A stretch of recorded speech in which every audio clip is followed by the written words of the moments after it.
Kobar, spokesman for American Rivers, which monitors dam removals and advocates Yeah, just woke up. restoration. Right here it says fenced in how the global rise of border walls is stifling wildlife. You know, but in the in America, we used to have great migration, just like the one that they have in the plains in Africa. You know how you watch the nature shows and everyone's like, "Oh, this is so like amazing," because you have all these different herds of animals traveling across, the continent to, it depends on the rainy season and Seasonal shifts. seasonal shifts and these big, huge amounts because it's not just the herd animals, but it's the animals that's following those animals. And then even you had people who followed this, you know, them everybody benefited from this. It was really good for nature, basically. It just shows how healthy the nature is or was. Anyways, Hmm. we had a thing like that here, like exactly the same.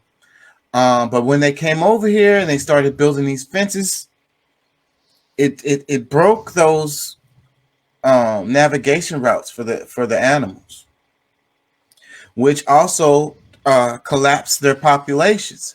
Because the reason why they move is because the grass is greener over here. Like it's literal. It's literal. No, It's like, the rains have come or it's cold or with the situation.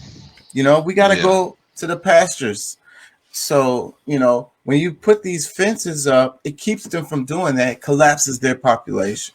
It's one of the main reasons why we don't have it today. yeah. And then Um, my argument with this is because of the racism. Is that's the reason why they want to build these fences. I mean, besides the private property laws, which is a whole nother thing. But Salvador Silverman was talking about, you know, these racist, walls that they're building, talking about this freaking crazy migration. So this problem that's basically fucking imagined is having real world impact on people. I mean, the animals, because we want to be selfish and hating other people because of the color of their skin or whatever the fuck. Meanwhile, well, nature is suffering. I gotta uh, be God's advocate. I don't want to be devil's advocate, but I was just gonna advocate because he both anyway. So I mean, uh, but however, I think that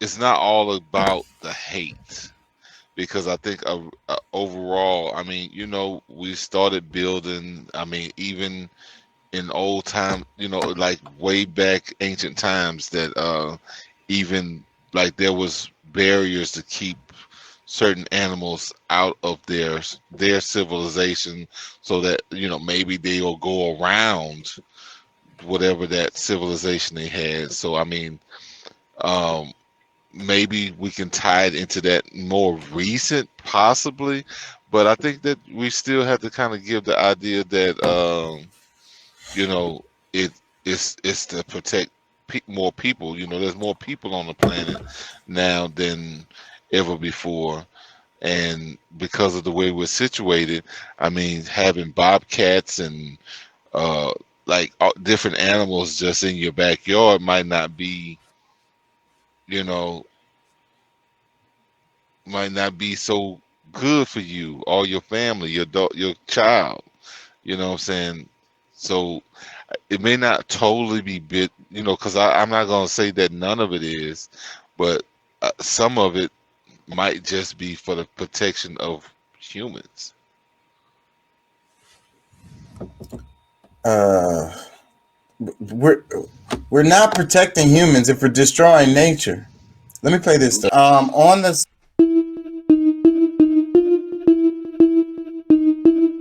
subject of us talking about whoever who's where they're coming from, or like we don't like the Jewish people.